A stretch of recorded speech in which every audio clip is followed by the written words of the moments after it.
Well, in Iceland, an energy company was about to go bankrupt. A new manager came in and said, OK, we've got to throw everything out and start again, and made a conscious decision based on his belief that it's a human right that men and women are paid equally. And so went out of his way to make the workforce within that company 50-50 as much as he could in terms of men and women being represented.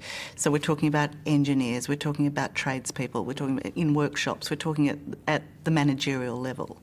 If you hire 50% women engineers and 50% male engineers, then the women engineers are less qualified because the pool of engineers is lower among women.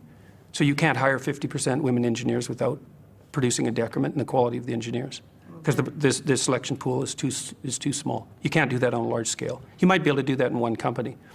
Yeah, and they certainly argue that it's not tokenism and they're not hiring second-rate women.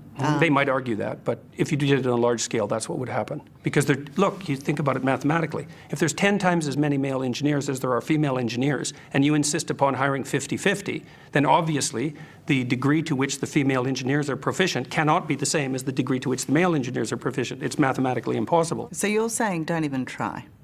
No.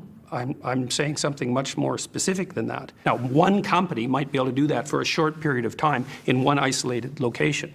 But there, of course, if you have a new manager come in and he's doing all sorts of new things, there's 50 reasons why the company is going to fail or succeed.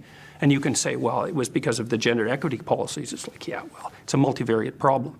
But they do point to the diversity now of the workforce, to improved morale, to improved strategies on how to come up with solutions to their increased profitability. None of that research is credible. There's no evidence whatsoever that diversity as measured by racial or gender representation has any bearing whatsoever on creativity, productivity, outcome, any of the things you're measuring. None of that research is credible in the least. It's not at all. Men and women make different amounts of money. Well, sorry, that's not a fine-grained enough analysis. More agreeable people get paid less.